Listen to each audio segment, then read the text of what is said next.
Picture yourself standing on a hill, overlooking human civilization across the centuries. What would you see? There's a divine warning from Allah subhanahu wa ta'ala, and it's a warning that establishes a fact of life. ظهر الفساد في البر والبحر بما كسبت أيدي الناس ليذيقهم بعض الذي عملوا لعلهم يرجعون. Corruption has spread on land and sea as a result of what people's hands have done, so they can taste a fraction of what they deserve. لعلهم يرجعون, so they can go back to Allah. Possibly. They have to make that choice. So think about this verse. In a way, there's a type of promise in it about the natural consequences of our actions here, sinfulness. So think of the world of yesterday. Communities bound by faith, families connected and strong, life had sacred meaning connected to the divine. Time is precious, relationships are deep. Morality is divine, divinely commanded. The world today, you find technological advances but spiritual decline, material wealth but emotional poverty, connected devices but disconnected hearts, more information but less wisdom, more entertainment but less joy. And there's a story of a river. This river once was crystal clear, teeming with life. People respected its waters, they drank from it, communities thrived along its banks. And then came the factories, and then the waste, the death of the ecosystem, and eventually a lot of crimes that were committed by corporations that had money and they got away with their crimes in a legal sense. So this river, in a way, tells us the story of our world. When people forget the laws of Allah, corruption spreads. And the corruption literally throughout the land and the sea. And there are different ways people can corrupt. Think of these three levels. Number one, the individual. The executive who cuts corners and cheats.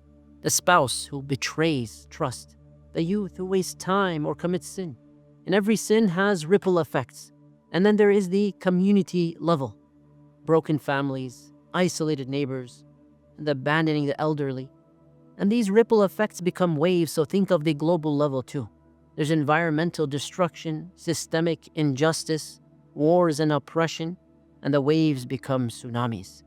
There are stories from all of our times. Think of healthcare, the healthcare crisis, a mother choosing between medicine and food, not sure what she should prioritize. A family that's bankrupted literally by their hospital bills. A child denied care due to costs, not because we lack resources, not because it doesn't exist, but because we lost compassion.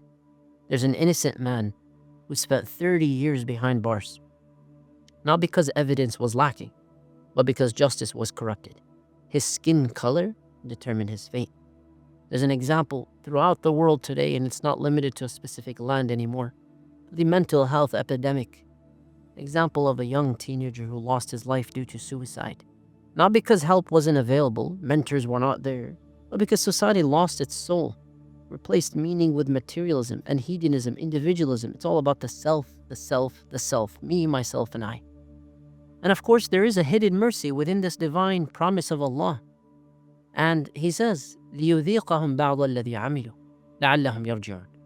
And Allah subhanahu wa ta'ala wants people, humanity, to be humbled. So when they see a fraction of the consequences of their deeds, that corruption spreads in the world and evil spreads and has ripple effects, waves and oceans and tsunamis, some people will return back to Allah. They'll return back to the right path. لَعَلَّهُمْ يَرْجِعُونَ. Perhaps they will reflect and return. Sometimes people go through pain and they go back to Allah and they stay that way.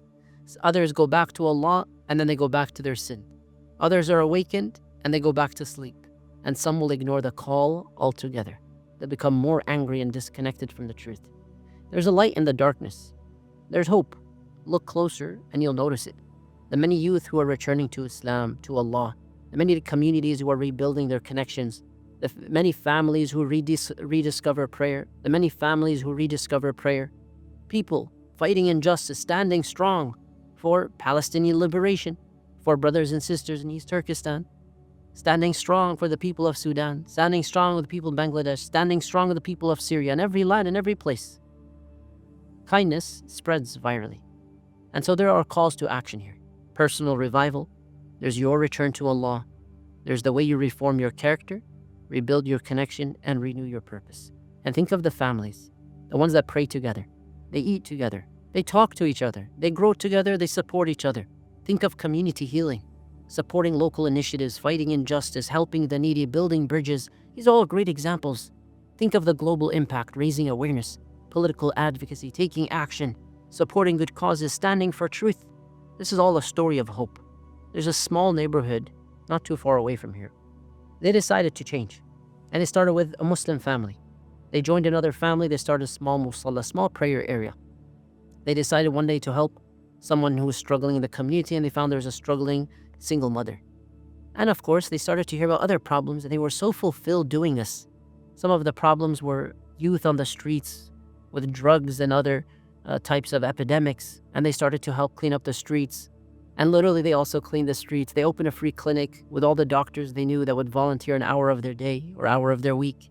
Small actions, ripple effects. We stand at crossroads.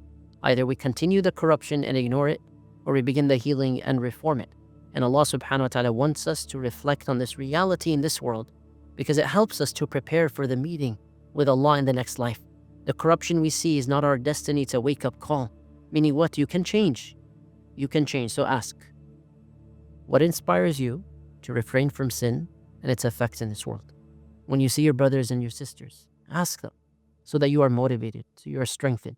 And in fact, I invite you to answer this question in the comments below and to inspire others. What inspires you to refrain from sin and its effects in this world? May Allah accept from you.